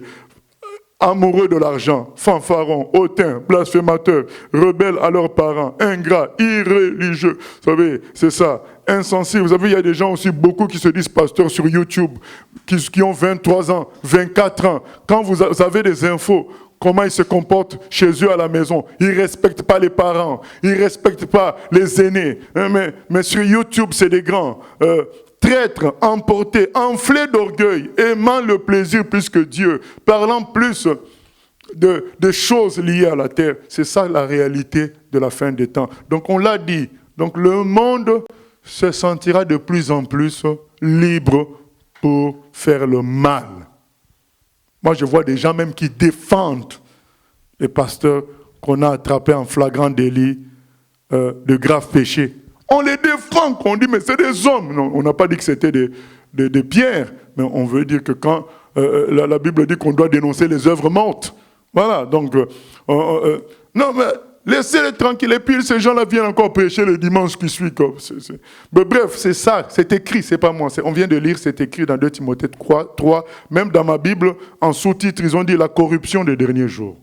Il y aura une corruption, et là il y a un mélange, et des gens du monde, et des gens de l'Église. Parce qu'à un moment, on a l'impression qu'on parle aux gens de l'Église, à un moment, on parle du monde. Donc il y aura un mélange, donc il y aura les faux chrétiens qui ressembleront aussi aux gens du monde, tout en gardant, en Ancien Simon c'est écrit, tout en gardant, au verset 5. Au verset 5. Verset 5. Mais toi, sois sobre. Non, 2 Timothée 3, 5. 2 Timothée 3, 5, pardon.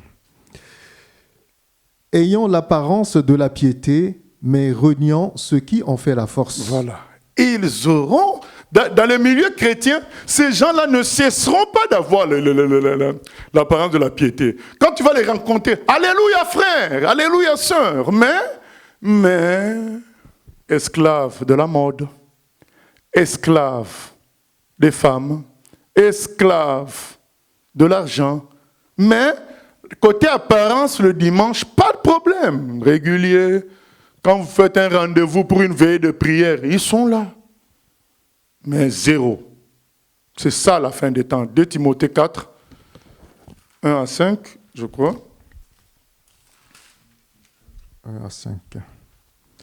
Je t'en conjure devant Dieu et devant Jésus-Christ, qui doit juger les vivants et les morts, et au nom de son avènement et de son royaume, prêche la parole, insiste en toute occasion, favorable ou non, reprend, censure, exhorte avec toute douceur et en instruisant. Car il viendra un temps où les hommes ne supporteront pas la saine doctrine, mais ayant la démangeaison d'entendre des choses agréables. Ils se donneront une foule de docteurs selon leurs propres désirs, détourneront l'oreille de la vérité et se tourneront vers les fables.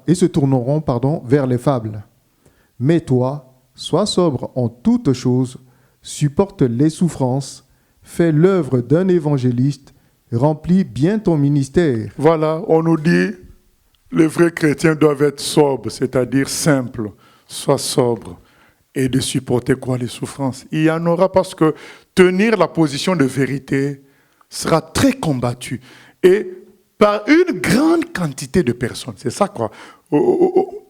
On aura l'impression d'être entouré, mais ce qui n'est pas extraordinaire, parce que Jésus a dit, je vous envoie comme des brebis au milieu de loups. Donc, les loups seront plus nombreux que les brebis, puisque les brebis sont au milieu des loups. Mais à chaque fois, nous sommes étonnés de voir qu'ils sont si nombreux, les loups. Mais c'est la Bible. Et c'est ce qui est écrit au 4, sois simple, mais les gens préféreront les docteurs selon leurs propres désirs. C'est eux qui vont fixer les choses. Mais nous devons continuer à prêcher la vérité. Tout ça pour dire quoi? Tout ça pour dire, bien-aimés, qu'il y aura une certaine apostasie dans l'Église. Donc les gens vont abandonner la vérité en bonne quantité et il y aura un noyau qui demeurera, dont le noyau des serviteurs de Matthieu 22, qui demeurera dans la vérité en reconnaissant l'autorité du Maître. Ils ne vont pas chercher à bâtir un ministère quelconque. Ils laisseront Dieu bâtir le ministère en eux. Donc ils sont sous l'autorité du Maître. Ils ne se disent pas, j'ai un talent, je peux fructifier ça comme ceci, je peux fructifier comme cela. Non, c'est Dieu qui conduira les choses pour eux.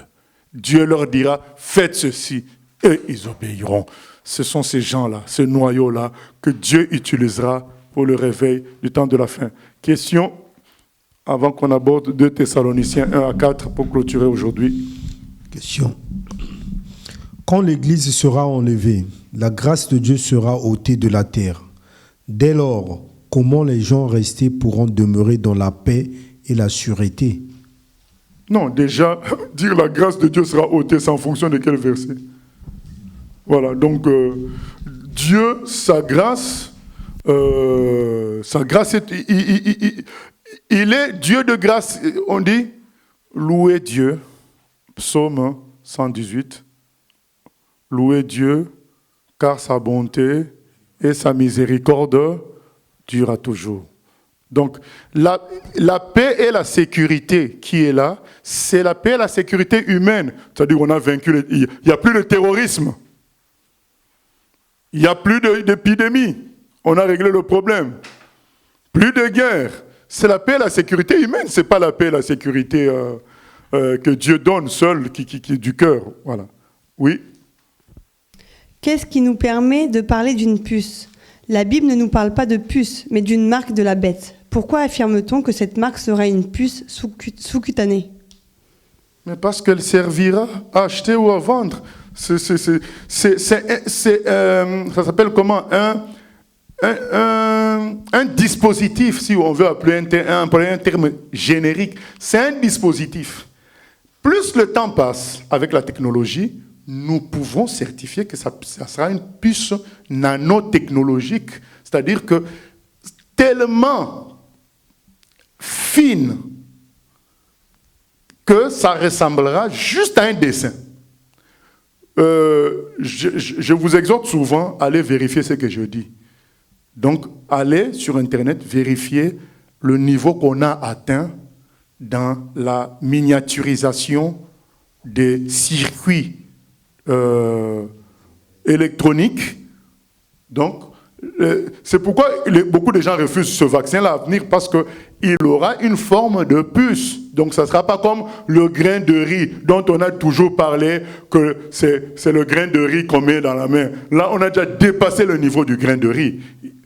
Microsoft a sorti, IBM plutôt, a sorti un ordinateur qui était plus petit qu'un grain de riz. Donc, vérifiez tout ce que je dis. Hein. Employez-vous à aller vérifier. Donc, et aujourd'hui, la technologie est capable de faire une puce qui soit comme juste un dessin que qui est sur ta peau. Voilà, c'est possible. Voilà. Devons-nous quand même continuer de prier contre l'accroissement de péché, sachant que cela va arriver forcément? Oui, moi j'ai la règle suivante. Les prophéties sont dans plusieurs directions. Il y a des prophéties sur l'accroissement du péché, mais il y a aussi les prophéties et promesses sur les enfants de Dieu. Donc moi je prie pour les prophéties et les promesses qu'on m'a faites à moi, que je dois aller faire de toutes les nations des disciples, que j'ai l'autorité de marcher sur les serpents et les scorpions et sur toute la puissance de l'ennemi. Donc pendant que moi je suis vivant, je n'accepte pas que l'ennemi ait le dessus sur moi, sur mon quartier, sur mon pays, sur ma ville. Donc j'utilise les prophéties et les promesses que Dieu m'a faites à moi, dans sa parole, pour diminuer le péché dans mon entourage et dans mon pays. Donc voilà, toutes les prophéties sont valables. Malgré ce que je fais, ça finira par la généralisation du péché. Mais du moins, de mon vivant, je vis les promesses faites par le Seigneur. J'ai du mal à supporter la pression dans la vie normale. Alors j'ai souvent peur de ne pas tenir quand la pression sur les chrétiens augmentera. Est-ce le signe d'un manque de confiance en Dieu ou d'une vie qui n'appartient pas totalement à Jésus ou autre chose? Comment dire, ça peut être une certaine ignorance de la fidélité du Seigneur. Le Seigneur nous soutient en cas de difficulté.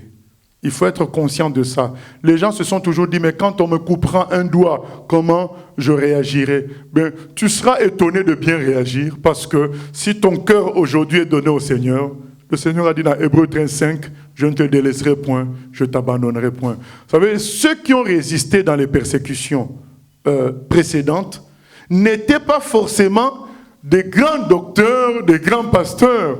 Parfois, c'était quelqu'un qui se convertissait. Aujourd'hui, une semaine après, les persécutions commencent et il résiste merveilleusement. C'est par l'Esprit de Dieu. Zacharie 4:6. Ce n'est ni par la force, ni la puissance. Donc, en tout cas, je ne veux pas aborder le côté manque de foi ou quoi que ce soit. Non, je pense plus qu'aujourd'hui, on doit utiliser cette séance pour dire à chacun, Dieu nous soutiendra dans les persécutions. Il ne faut pas s'en inquiéter. Dieu sera avec nous. Et c'est quand nous réfléchissons à quelque chose alors qu'on n'a pas la puissance de la chose, on a l'impression qu'on faillira. Mais on oublie que quand arrivera la chose, c'est là que Dieu donnera la puissance pour ça. Voilà, donc il faut pas s'en faire. Dieu est fidèle. Devons-nous prier pour ne pas que la puce arrive? Devons-nous prier pour ne pas que la puce arrive? Non, moi je pense que non. Moi je pense qu'on doit prier pour sauver les âmes. Souvenons-nous de ce qu'on a lu dans Matthieu 22. Le noyau des vrais chrétiens est là pour l'évangélisation mondiale de la fin. Voilà. Ça, c'est ça qui est notre boulot. Du coup, bien aimé, on clôture avec 2 Timothée et 2 Thessaloniciens 1 à 4. Pour aujourd'hui,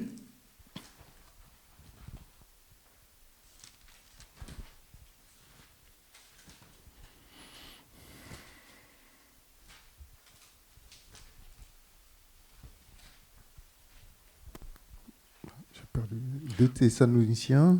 oui, juste une parenthèse. Vous savez, moi j'ai toujours fui de faire ce que je fais aujourd'hui, à la suite des événements. C'est quelque chose que j'ai reçu depuis combien d'années? Depuis 18 ans à faire. Je me suis toujours dit, oh, c'est compliqué. Et là, j'étais coincé puisqu'il y avait le confinement, j'avais déjà promis ça. C'est pour dire qu'au moment de faire, il y a la grâce de Dieu qui vient en ce moment-là, quoi. Mais j'ai toujours fui ça. C'est pour dire qu'on ne doit pas penser que les chrétiens qui ont soutenu, qui ont fait face à des grosses persécutions et qui ont vaincu, ils étaient meilleurs que nous. Pas du tout. C'est qu'en ce moment-là, Dieu était avec eux. C'est tout. Et Dieu sera aussi avec nous. Voilà, ne nous inquiétons pas. Oui, ancien. 2 Thessaloniciens, chapitre 2, verset 1er. Pour ce qui concerne l'avènement de notre Seigneur Jésus-Christ et notre réunion avec lui, nous vous prions, frères, de ne pas vous laisser facilement ébranler dans votre bon sens et de ne pas vous laisser troubler, soit par quelque inspiration, soit par une parole ou par une lettre qui semblerait venir de nous, comme si le jour du Seigneur était déjà là. Que personne ne vous séduise d'aucune manière, car il faut que l'apostasie soit arrivée auparavant, et qu'on ait vu paraître l'homme impie, le fils de la perdition, l'adversaire qui s'élève au-dessus de tout ce que l'on appelle, de tout ce qu'on appelle Dieu, ou de ce qu'on adore.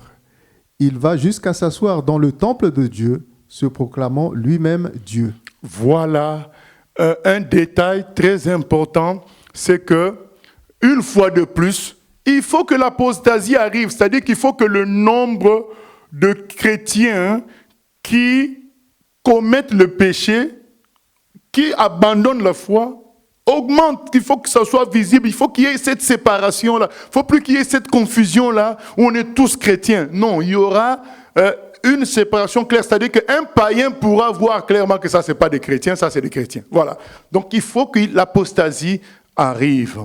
Et un autre détail donc, qu'on nous rajoute ici, il faut que auparavant qu'on ait vu paraître l'homme impie, un homme spécial que nous pensons aussi être le faux prophète d'Apocalypse.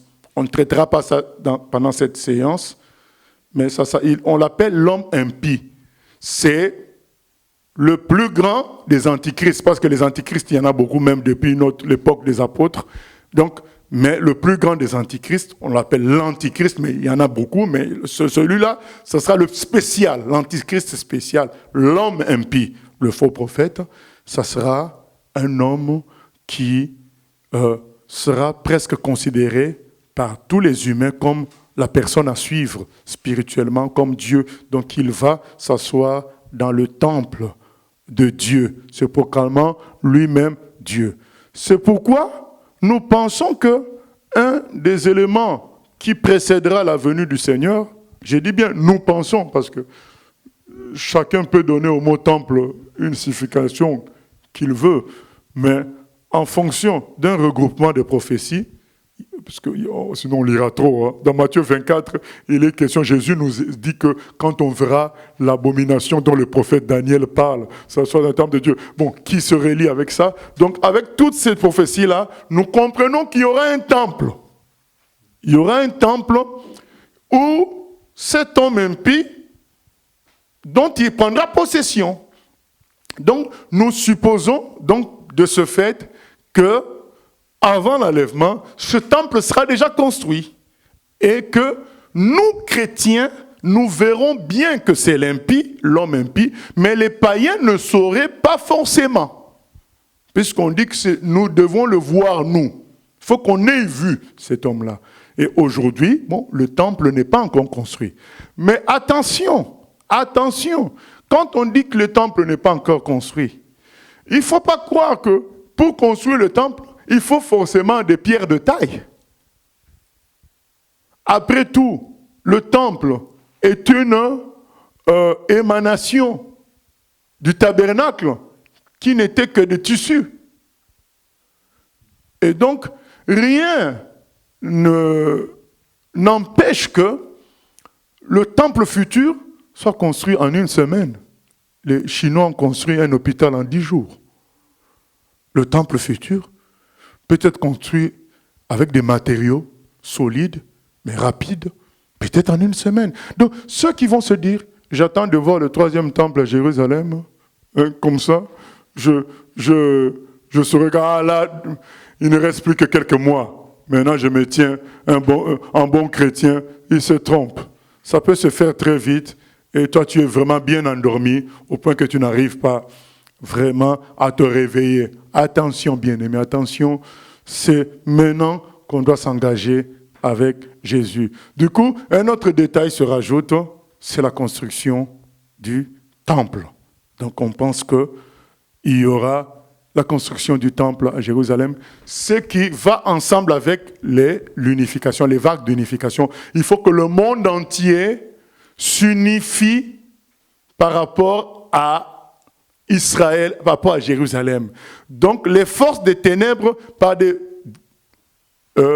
bouleversements successifs, amèneront les nations à ne plus être divisées concernant Israël, pour que ça facilite justement cette construction de 3e temple qui risque d'être à l'image de ce qui se passe à Dubaï. Un temple, oui, mais où tout le peuple peuvent y aller adorer leur Dieu, mais tout en étant géré par les Juifs. Tout est possible, puisque le diable, c'est un copieur de Dieu. Or, nous savons que pendant le règne de 1000 ans, il y aura un temple, mais ça, c'est le temple que le Messie lui-même construira. C'est ce temple qui est prophétisé dans la Bible, dans le livre d'Ézéchiel.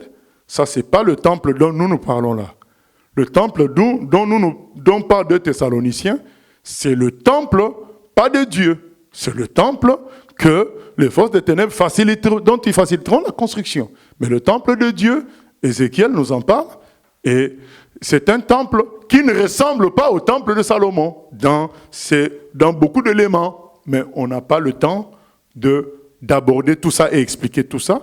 Mais le temple de 2 Thessaloniciens, c'est le même temple de Matthieu 24. C'est un temple qui facilitera l'unification mondiale. Donc, nous qui avons été au Maroc, à Ifrane, par exemple, dans la ville d'Ifrane, il y a une sorte de regroupement, une enceinte avec une mosquée, avec un bâtiment catholique, un bâtiment protestant, ou peut-être même, ils ont même la même salle, mais qu'ils partagent. Voilà. Et ça existe déjà. Bon, je n'y ai jamais été, mais je sais que ça existe déjà. C'est en même temps une université. Et c'est ce qui est déjà construit à Dubaï. Que je crois que le pape a inauguré, peut-être est parti voir avec des imams, tout ça. À Dubaï, ça existe déjà. Et ce temple-là futur risque d'être quelque chose où il va y avoir un homme spécial, du genre, un homme consensuel du genre Obama. Donc Obama, c'est un type d'antichrist, un type d'homme impie. Je sais que les gens vont dire, ah voilà, il va se créer des problèmes. Mais bien aimé, il faut qu'on dise des choses pour qu'on comprenne. Voilà. Donc ça sera des types comme ça. Un noir, mais il était quand même adoré au Japon, Obama. Alors que les Japon sont l'un des peuples les plus racistes au monde. Donc c'est des gens comme ça qui auront une grâce spéciale satanique qui seront acceptés par tous. Et c'est peut-être celui-là qui se permettra d'entrer dans le temple qui sera construit à Jérusalem dans le cadre des vagues d'unification. En résumé, avant les questions, pour qu'on ne se perde pas, avant la question, ou bien peut-être que je dois faire le résumé après la question. Oui. Peut-on dire que la puce RFID est la marque de la bête? Et je connais pas. Oui, la puce RFID. Non, je pense que la puce RFID sera dépassée. Donc, il y aura des puces beaucoup plus évoluées. Ça, on ne peut pas dire ça à 100% parce qu'on n'y est pas à cette époque-là. Mais on dit que ça va bien avec ce que prédit Apocalypse 13. Quelque chose qu'on te met sur la main ou sur le front qui te permet de faire toutes tes transactions. Donc ça va avec cela. Maintenant, la forme finale, parce qu'au jour où je vous parle, on peut faire des puces plus perfectionnées que cette puce-là dont vous parlez, puisqu'on est dans le temps de la nanotechnologie. Voilà, c'est ça. Aujourd'hui, comme je vous ai dit, on peut faire un ordinateur plus petit qu'un grain de riz. Alors donc, on sait ce qu'Apocalypse va s'accomplir. Il y aura quelque chose qui sera posé sur la main droite ou sur le front qui sera le moyen de toute forme de transaction. Et nous l'avions dit dimanche passé, ou bien les jours précédents, c'est qu'en Chine, c'est déjà expérimenté ce qu'on appelle le crédit social, c'est-à-dire un moyen technologique de savoir le comportement de chacun et qui autorise crédit ou pas, qui autorise que tu fasses une entreprise ou pas, qui autorise même que tu achètes certains billets de train ou pas. C'est-à-dire que si tu as un crédit social qui n'est pas bon, on te refuse certains voyages. Donc, la Chine est la nation chargée, pas forcément officiellement par le nouvel ordre mondial, mais officieusement ou bien par d'autres moyens, à produire la technologie, plutôt à expérimenter, parce que toutes ces nations-là sont capables de faire ça, mais à expérimenter ça, vu le manque de lois de protection de la liberté individuelle. Là-bas, c'est la collectivité qui l'emporte sur l'individu. Du coup, les libertés individuelles sont oubliées. Et donc, la Chine est le bon terrain d'expérimentation de toutes ces technologies qui préparent l'installation d'Apocalypse 13. Oui. Pourquoi Dieu parle du trône de Satan pour l'église de Pergame? Y a-t-il quelque chose de particulier, une puissance particulière, et où est-ce? En Turquie? C'était en Turquie, oui, mais il y a des recherches qui ont... Pas de recherches, il y a des savants allemands du temps, je crois, d'Hitler, qui ont déterré ce temple-là, qui l'ont emmené en Allemagne. C'est pourquoi il y a certains gens qui explorent la fin des temps, qui pensent que Berlin est la porte de l'enfer. Bon, donc ça, c'est pas notre thème d'aujourd'hui, mais ce temple-là de Pergame a été amené en Allemagne par des chercheurs, des archéologues allemands. Mais pourquoi Pergame? Je crois qu'il y avait une divinité très puissante qui était adorée dans ce temple-là de Pergame. Voilà, donc c'est à relire historiquement. J'ai oublié le nom de la divinité, mais c'était une divinité puissante. C'est pourquoi Dieu avait dit qu'il y a le trône de Satan dans ce temple-là de Pergame. Voilà, il y avait un temple. Voilà. Donc c'est cela, bien aimé. En résumé, qu'est-ce qui va suivre jusqu'à ce que le Seigneur nous enlève? Il y a la partie Église et la partie monde. Dans la partie monde, les bouleversements successifs contribueront à l'unification des nations, des humains autour de l'écologie, des maladies, des problèmes d'épidémie, des problèmes de catastrophes naturelles.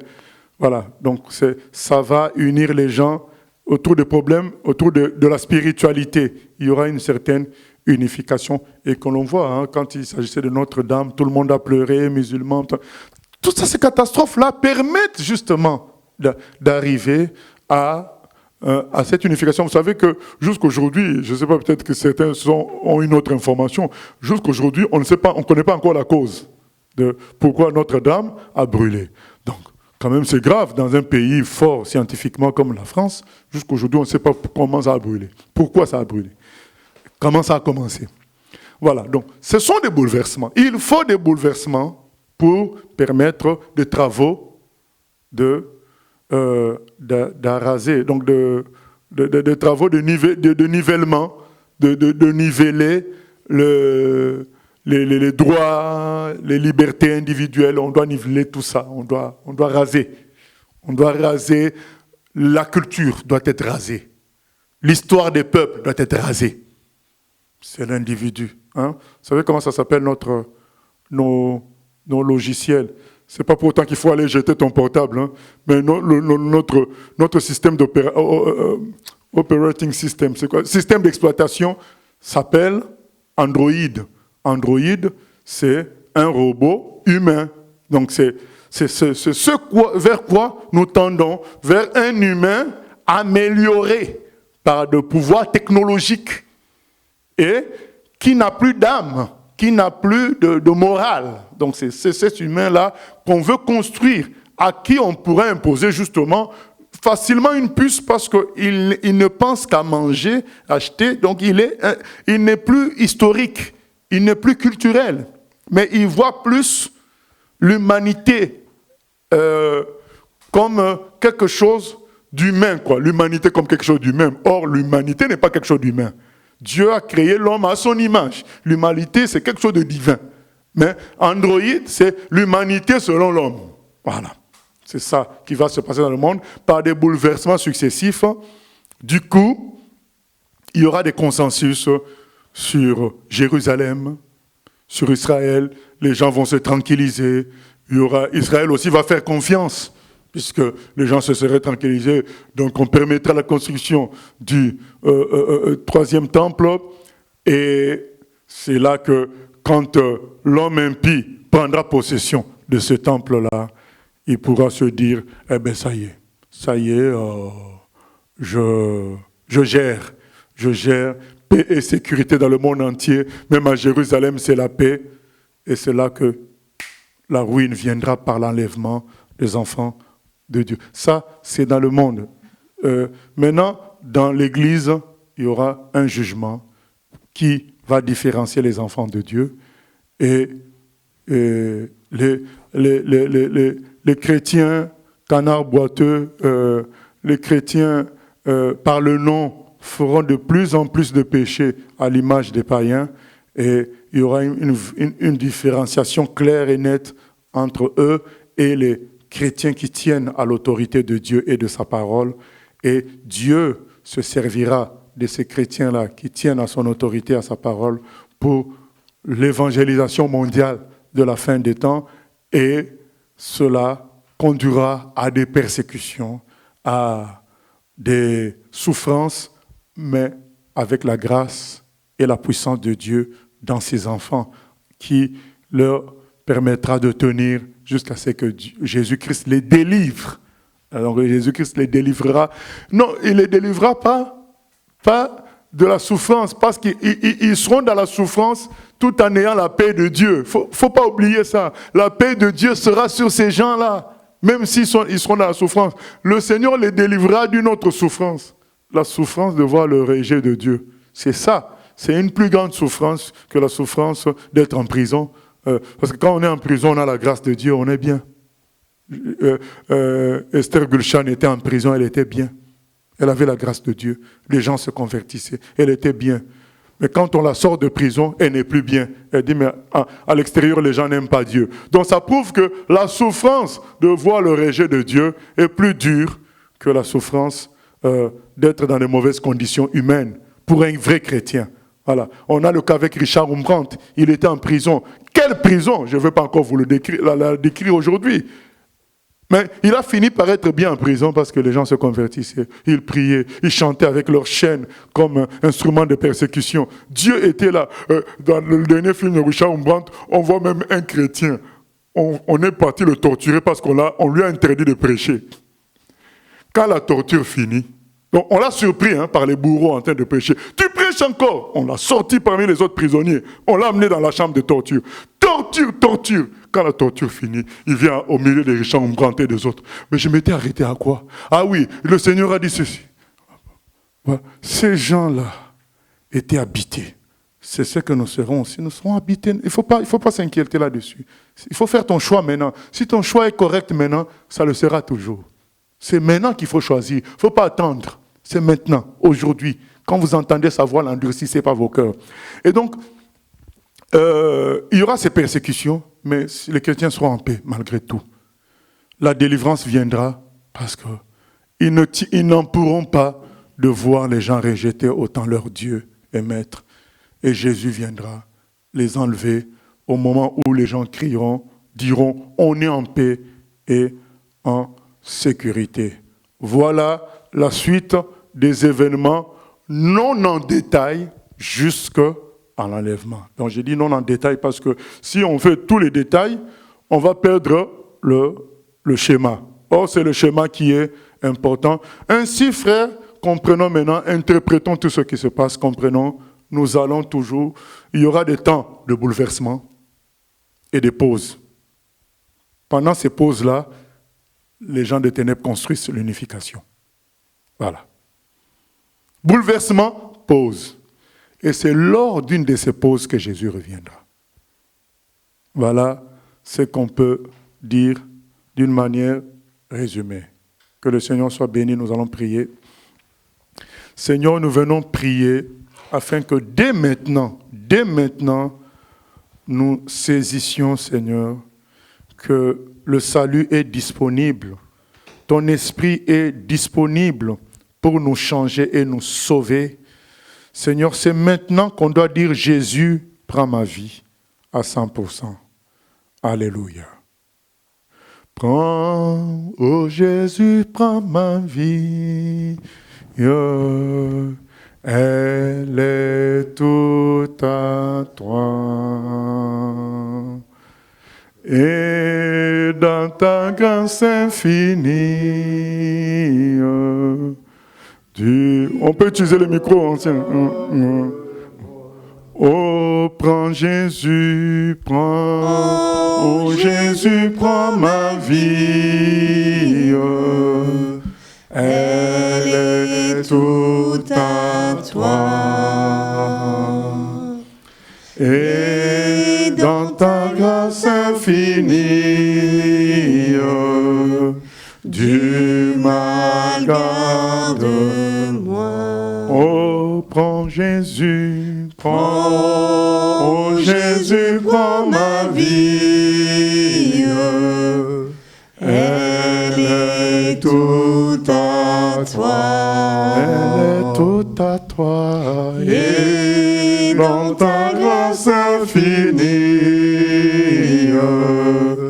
du mal garde-moi. L'ancien peut clôturer. Éternel Dieu notre Père, nous te disons merci pour ces enseignements qui non seulement nous rassurent, mais nous donnent de savoir ce que nous devons faire, Seigneur, pour demeurer dans ta volonté. Et nous te bénissons, Seigneur, pour cette grâce que tu nous accordes aujourd'hui de connaître la vérité. Et encore merci, Seigneur, de nous donner, de nous réveiller afin d'être, Seigneur, dans ce que tu attends de nous. Et nous te recommandons la suite de la soirée. Merci de nous garder. Bénis également nos frères qui sont au loin, afin qu'eux aussi, Seigneur, mettent en pratique ce que nous avons entendu, dans le nom de Jésus. Amen. Amen. Gloire à Dieu.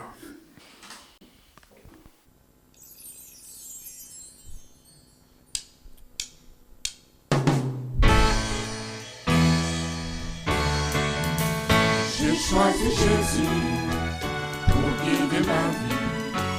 Mon bien-aimé Jésus, il est à moi, je suis à lui. J'ai choisi Jésus pour guider ma vie.